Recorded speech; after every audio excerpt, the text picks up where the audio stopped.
When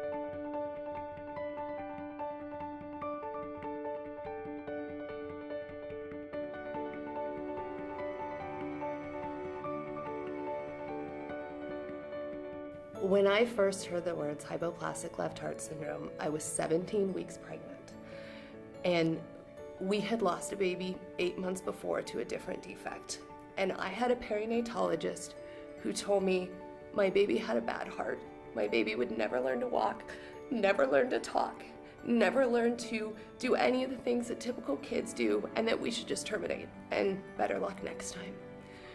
That child is now 6.5 years old, and he is doing karate, and he loves life, and he brings more joy to our family than I could ever begin to explain. There is so much hope with the diagnosis of hypoplastic left heart syndrome. When I was a resident in the mid-'80s, there were no surgical options for hypoplastic left heart syndrome, so babies just died in the hospital. It's not okay to say we'll do the best we can for these kids and hope for the best, but we're now saying survival is possible, thriving is possible, and we're going to demand it. When we first received the diagnosis of hypoplastic left heart syndrome, it came with this pretty overwhelming feeling of helplessness.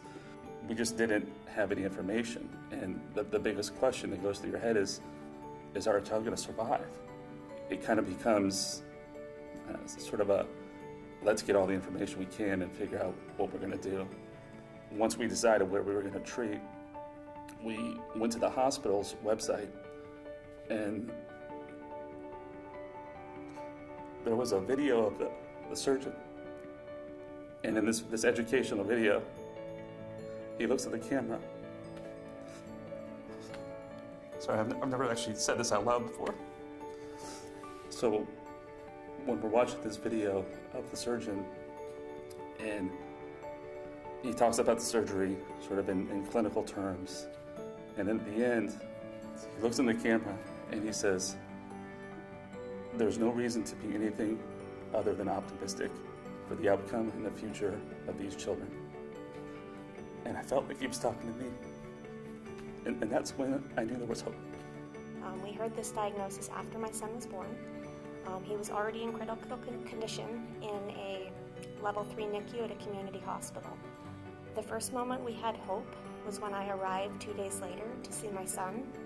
And we had the director of the CVICU pull a computer over to us and show us images. And then he pulled out a photo and said, "This is one of my patients, and she's at school right now. You don't have to worry." The biggest impact I've seen across the collaborative is that centers are sharing their best practices. It's been an open source type of event, and while one center may have best practices with feeding, another center might have best practices with surgery, and everyone is learning. And I love the expression that everybody teaches and everybody learns. We have used the motto to steal shamelessly and share seamlessly, and that has allowed centers to adopt practices already created elsewhere without having to recreate the wheel, and that has led to survival improvements. I think that collaborative has transformed the way we do work in pediatric cardiology in 3 important ways. Its emphasis on collaboration has allowed us to share process changes much more rapidly. The other piece has been a tremendous collaboration with parents and co-production with parents, which has never been done before in our field. And the parents have brought a tremendous sense of urgency and a call for transparency that has taken the clinicians to a higher level. It gives us an opportunity to exchange ideas and opportunities, avenues for improvement that we wouldn't otherwise be able to do individually. It's also changed the way I think that we deal with our patients and our families. We're now working together with our families to find out what it is that's most important to them. Beyond improving mortality in this population, we're working on neurodevelopmental outcomes and seeing our children along to a successful life rather than just surviving. So I think we look at them, not only as a child, we look at them now to adulthood, and we want them to be, productive. We want them to be able to contribute to society, and I think that we're being able to do that now. For all of us to be working together, physicians, nurses, dietitians, and parents, for all of us to be able to work together as a team and make a difference has been life-changing. I think that's the biggest impact that we've had is involving parents. I think all of us hope that we're honestly correct in saying, well, you know, there may be some limitations, but there can be a fairly normal quality of life down the road. And I don't know that I was ever 100% sure that that happened because I didn't have that much exposure to that in my own practice, because it's the cardiologist that usually got the long-term follow-up. But had an experience a few years back that really reinforced why I was doing what I was doing, where we had just finished a case, a Fontan procedure for a child with single ventricle anomaly, and we're doing our handoff in the intensive care unit at the end of the procedure. And I looked around the room at the group that was assembled to do the handoff from the OR team to the ICU team. And I realized that there were actually 3 Fontan patients in the room at the same time. There was the patient that we had just operated on.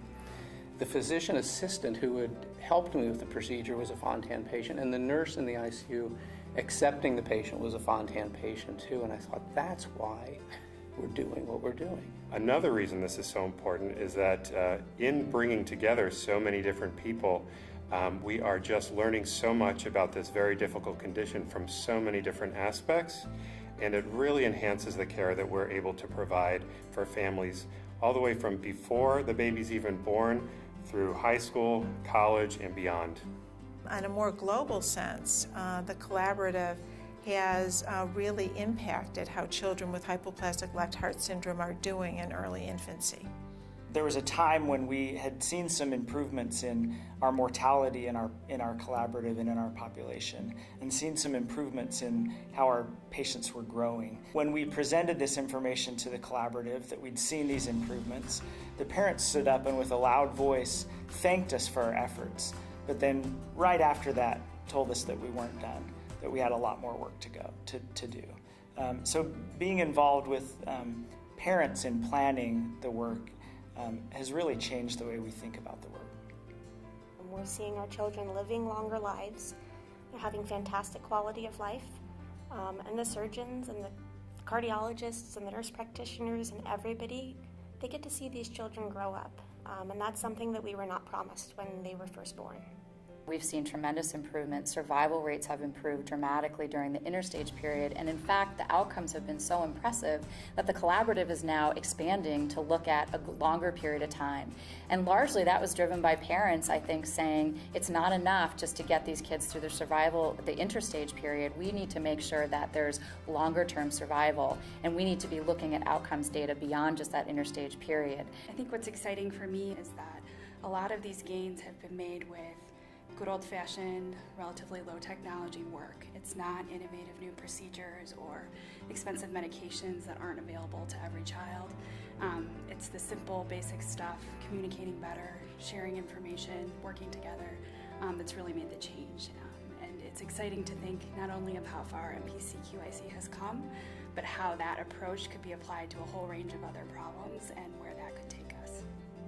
One of the most impressive things, aside from just changing the paradigm about how centers work together and learn faster together, is introducing the concepts of quality improvement to, at this point, over 60 centers across the country is really a powerful thing. And I've heard many centers say, well, we started with hypoplastic left heart syndrome, but then we started applying it to all these other conditions in ways that we care for kids. So to me, proving that those methods can be used in pediatric cardiology and be successful has been a huge shift. They're setting an example not just for other cardiac defects and the treatment of those defects, but for all rare diseases, of the work that parents and clinicians can do when we come together.